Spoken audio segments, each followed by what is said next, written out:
اللہ کے نام سے جو سراسر رحمت ہے، جس کی شفقت ابدی ہے۔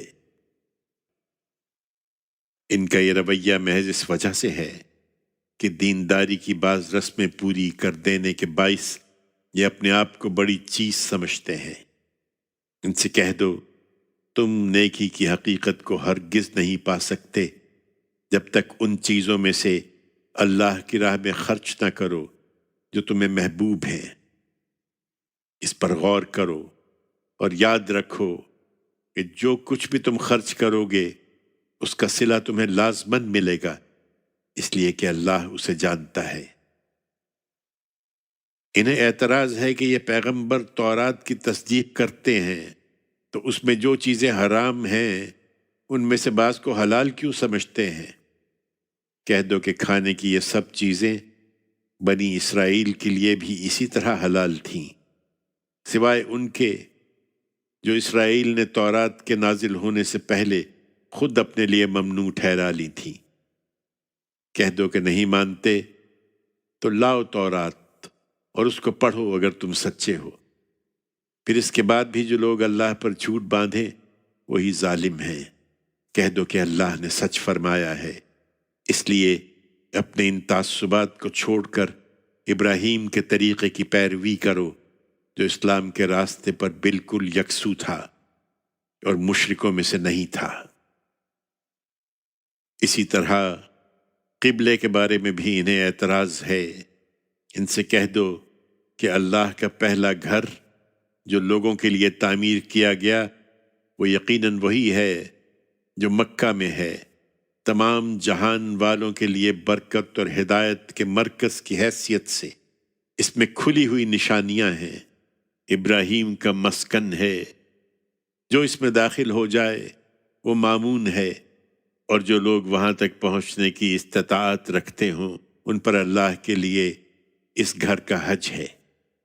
یہ اس کی نشانیاں ہیں، اور جو اس کے بعد بھی انکار کریں اللہ کو ان کی کچھ پرواہ نہیں، اس لیے کہ اللہ تمام دنیا والوں سے بے نیاز ہے۔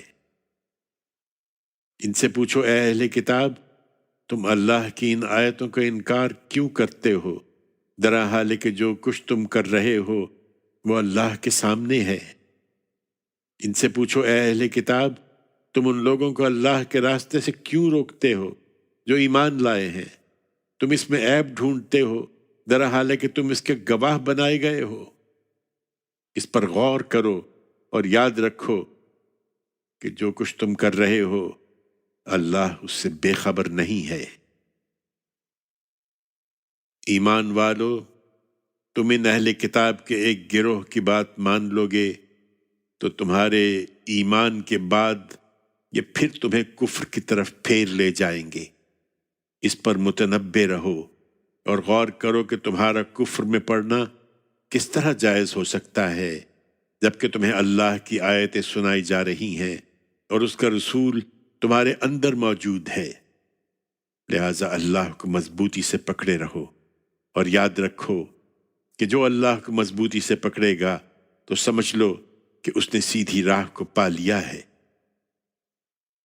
ایمان والو، اللہ سے ڈرو جیسا کہ اس سے ڈرنے کا حق ہے، اور دنیا سے رخصت ہو تو ہر حال میں اسلام پر رخصت ہو، اور اللہ کی رسی کو سب مل کر مضبوطی سے پکڑو اور تفرقے میں نہ پڑو، اور اپنے اوپر اللہ کی اس عنایت کو یاد رکھو کہ تم ایک دوسرے کے دشمن تھے تو اس نے تمہارے دل جوڑ دیے، اور اس کے فضل و کرم سے تم بھائی بھائی بن گئے۔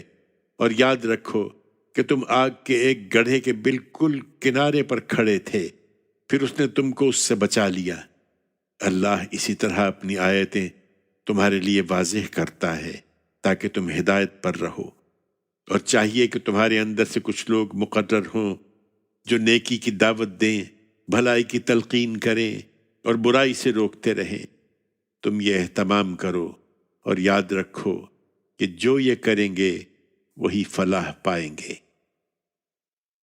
تم یہ کرو اور ان لوگوں کی طرح نہ ہو جاؤ جو فرقوں میں بٹ گئے اور جنہوں نے نہایت واضح ہدایات اپنے پاس آ جانے کے بعد اختلاف کیا، اور اب وہی ہیں کہ جن کے لیے بڑی ہولناک سزا ہے۔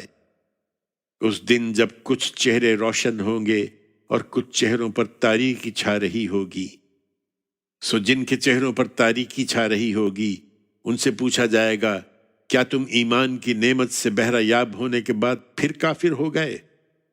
تو اپنے اس کفر کی پاداش میں اب چکھو عذاب کا مزہ۔ رہے وہ جن کے چہرے روشن ہوں گے تو وہ اللہ کی رحمت کے سایوں میں ہوں گے، وہ ان میں ہمیشہ رہیں گے۔ یہ اللہ کی آیتیں ہیں جو ہم تمہیں ٹھیک ٹھیک سنا رہے ہیں، اور اس لیے سنا رہے ہیں کہ اللہ نہیں چاہتا کہ وہ دنیا والوں پر کوئی ظلم کرے، لہٰذا ان اہل کتاب کی طرح جھوٹی امیدوں میں نہ رہو، اور یاد رکھو کہ زمین اور آسمانوں میں جو کچھ ہے سب اللہ ہی کا ہے، اور تمام معاملات اللہ ہی کے حضور میں پیش کیے جاتے ہیں۔ ایمان والو، اس وقت تو اللہ کی عنایت سے تم ایک بہترین جماعت ہو جو لوگوں پر حق کی شہادت کے لیے برپا کی گئی ہے۔ تم بھلائی کی تلقین کرتے ہو، برائی سے روکتے ہو، اور اللہ پر سچا ایمان رکھتے ہو۔ اور یہ اہل کتاب بھی قرآن پر ایمان لاتے تو ان کے لیے بہتر ہوتا۔ اس میں شبہ نہیں کہ ان میں ماننے والے بھی ہیں، لیکن افسوس کہ ان میں زیادہ نافرمان ہی ہیں۔ یہ تمہیں کچھ اذیت دے سکتے ہیں، اس کے سوا یہ تم کو ہرگز کوئی نقصان نہیں پہنچا سکتے، اور مطمئن رہو کہ اگر یہ تم سے لڑیں گے تو لازماً پیٹھ دکھائیں گے، پھر ان کو کہیں سے کوئی مدد نہ ملے گی۔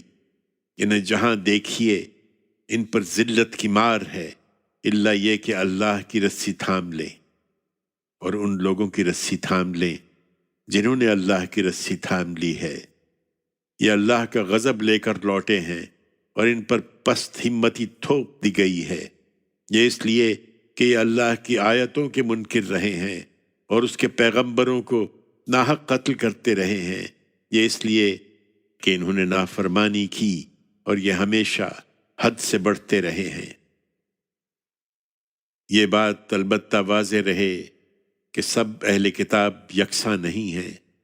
ان میں ایک گروہ اپنے عہد پر قائم ہے، وہ راتوں کو اللہ کی آیتیں تلاوت کرتے اور اس کے سامنے سجدہ ریز رہتے ہیں، اللہ پر اور قیامت کے دن پر سچا ایمان رکھتے ہیں، نیکی کی تلقین کرتے اور برائی سے روکتے ہیں، بھلائی کے کاموں میں سبقت کرتے ہیں، اور وہ خدا کے نیک بندوں میں سے ہیں۔ اس میں شبہ نہیں کہ وہ حق کے سچے طالب ہیں، اور اپنے اس رویے کے صلے میں جو نیکی بھی کریں گے اس کے اجر سے محروم نہ ہوں گے، اور اللہ ان پرہیزگاروں سے خوب واقف ہے۔ اس کے برخلاف جن لوگوں نے فیصلہ کر لیا ہے کہ منکر ہی رہیں گے، ان کے مال و اولاد اللہ کے مقابل میں ان کے کچھ بھی کام نہ آئیں گے، اور وہ دوزخ کے لوگ ہیں، اس میں ہمیشہ رہیں گے۔ اس دنیا کی زندگی میں جو کچھ وہ بظاہر اللہ کی راہ میں خرچ کرتے ہیں، اس کی تمثیل ایسی ہے کہ پالے کی ہوا ہو جو ان لوگوں کی کھیتی پر چل جائے جنہوں نے اپنے اوپر ظلم کیا ہو اور اسے برباد کر دے۔ یہ اسی کے سزاوار ہیں، اور حقیقت یہ ہے کہ اللہ نے ان پر کوئی ظلم نہیں کیا، بلکہ یہ آپ ہی اپنے اوپر ظلم کرتے رہے ہیں۔ ایمان والو، یہ تمہارے دوست نہیں ہیں، اس لیے اپنے سے باہر کے لوگوں کو بھیدی نہ بناؤ۔ تمہیں نقصان پہنچانے میں یہ کوئی کسر اٹھا نہ رکھیں گے۔ یہ تمہارے لیے زحمتوں کے خواہاں ہیں، ان کی دشمنی ان کے منہ سے نکلی پڑتی ہے، اور جو کچھ ان کے سینوں میں چھپا ہوا ہے وہ اس سے بھی سخت تر ہے۔ ہم نے یہ نشانیاں تمہارے لیے واضح کر دی ہیں، اگر تم عقل رکھتے ہو۔ یہ تم ہی ہو کہ ان کو دوست رکھنا چاہتے ہو، مگر وہ تم سے دوستی نہیں رکھتے، درا حال ہے کہ تم خدا کی سب کتابوں کو مانتے ہو۔ اور ان کا طریقہ یہ ہے کہ جب تم سے ملتے ہیں تو کہتے ہیں کہ ہم تو ایمان لائے ہوئے ہیں، اور جب الگ ہوتے ہیں تو غصے سے تم پر انگلیاں کاٹتے ہیں۔ کہہ دو کہ اپنی اسی غصے میں مر جاؤ، اللہ تمہاری ہر چیز سے واقف ہے، اور حقیقت یہ ہے کہ اللہ تو سینوں کے راز تک جانتا ہے۔ تمہیں کوئی کامیابی حاصل ہوتی ہے تو انہیں تکلیف پہنچتی ہے، اور تم پر کوئی مصیبت آتی ہے تو اس سے خوش ہوتے ہیں کہ تمہارے دوست نہیں ہیں۔ ان کی پرواہ نہ کرو، اور یاد رکھو کہ اگر تم صبر کرو گے اور اللہ سے ڈرتے رہو گے تو ان کی کوئی تدبیر تمہیں کچھ بھی نقصان نہ پہنچا سکے گی، اس لیے کہ جو کچھ یہ کر رہے ہیں اللہ اس کو گھیرے میں لیے ہوئے ہے۔ یہ حقیقت انہیں سمجھاؤ اے پیغمبر، اور اس کے لیے وہ موقع یاد دلاؤ جب احد کے دن تم مسلمانوں کو جنگ کے مورچوں پر کھڑا کرنے کے لیے بہت سویرے اپنے گھر سے نکلے تھے۔ اس وقت اللہ تمہارے ارادوں سے واقف تھا اور تمہاری باتیں سن رہا تھا، اور اللہ سمیع و علیم ہے۔ اس وقت جب تم میں سے دو گروہوں نے حوصلہ چھوڑنا چاہا، درحال کہ اللہ ان کی مدد کے لیے موجود تھا، اور ایمان والوں کو تو اللہ ہی پر بھروسہ کرنا چاہیے۔ اللہ نے اس سے پہلے بدر میں بھی تمہاری مدد کی تھی جبکہ تم نہایت کمزور تھے، پھر بھی ناشکری کرتے ہو، سو اللہ سے ڈرو تاکہ تم اس کے شکر گزار ہو۔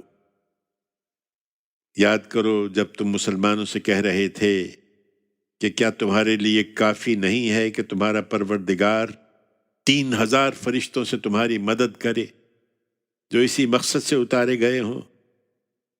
ہاں کیوں نہیں، اگر تم صبر کرو اور خدا سے ڈرتے رہو اور تمہارے دشمن اسی وقت تم پر آ پڑے تو تمہارا پروردگار 5000 فرشتوں سے تمہاری مدد کرے گا جو خاص نشان لگائے ہوئے ہوں گے۔